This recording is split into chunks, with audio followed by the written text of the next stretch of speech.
चलिए आगे बढ़ेंगे। राजधानी जयपुर से बड़ी खबर है। जयपुर में भूपेंद्र सारण के काले किले पर एक्शन का आज तीसरा दिन है और इसी को लेकर सबसे बड़ी अपडेट सामने आ रही है। नकल माफिया भूपेंद्र सारण के किले पर एक्शन की सबसे बड़ी अपडेट है। मकान के अवैध हिस्से पर जेडीए का पीला पंजा चला है। लगातार कार्रवाई का आज तीसरा दिन है जब जेडीए इस माफिया के घर पर कार्रवाई कर रहा है। घर को तोड़ दिया गया है, 2 ऊपर की मंजिल गिरा दी गई है। 15 फीट का आगे का जो सेटबैक का हिस्सा था उसको गिरा दिया गया है। 90% तक कार्रवाई अभी तक कर ली गई है।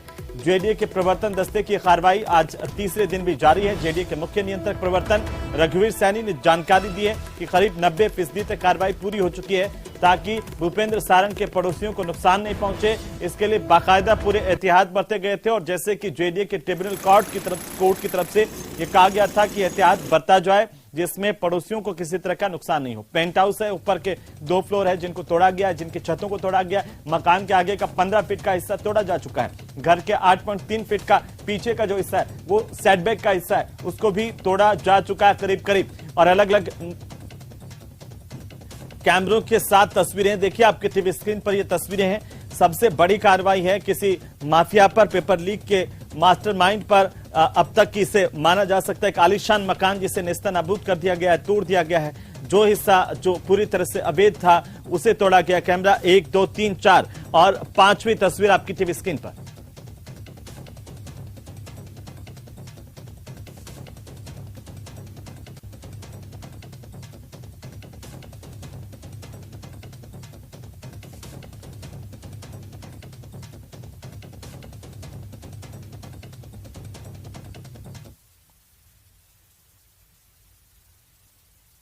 वरिष्ठ अध्यापक भर्ती परीक्षा में पेपर लीक मामले में मास्टरमाइंड माने जा रहे भूपेंद्र सारण के मकान पर तीसरे दिन भी जेडीए की कार्रवाई जारी है।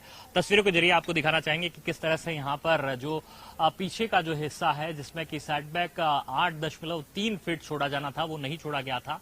इस लिहाज से 8 फीट से ज्यादा का जो यहां पर हिस्सा है उसको क्षतिग्रस्त कर दिया गया है। तो वहीं आगे 15 फीट के जो सेटबैक के हिस्से को है वो तोड़ा जा चुका है और यहां पर अभी भी कार्रवाई जो है वो बदस्तूर जारी है।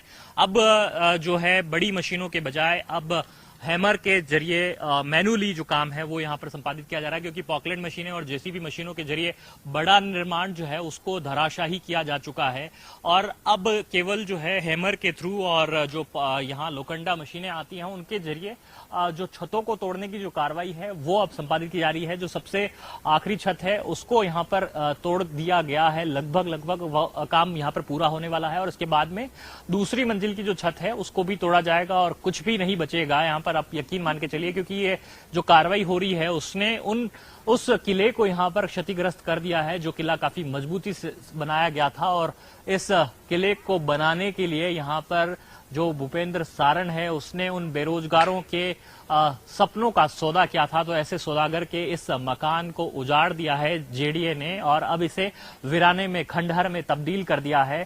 काफी कुछ पैसा इस पर बहाया गया होगा। 1.5 से 2 करोड़ रुपए तक की एक अनुमानित लागत जो है इस मकान की बताई जा रही है जिसमें कि इंपोर्टेड फर्नीचर से लेकर के जो ब्रांडेड सैनिटरी है उसका इस्तेमाल हुआ है। काफी इंटीरियर पर पैसा खर्च किया गया था इस मकान पर और इसी मकान से बताया जाता है कि एक नेटवर्क संचालित होता था। काफी अभ्यर्थी जो है उनका भी इस मकान में आने जाने का सिलसिला जो है वो रहा था क्योंकि यहाँ पर जो लगे हुए नोट्स हैं, यहाँ पर जो लगे हुए मैप्स हैं वो इस बात को यहाँ पर सुनिश्चित करते हैं और साथ में यहाँ पर किस तरह से जो गतिविधियां रही है वो अभी पुलिस की जांच में ये बात सामने आएगी। कुछ समय पहले ही अधिगम कोचिंग संस्थान को जेडीए ने धराशाही किया था।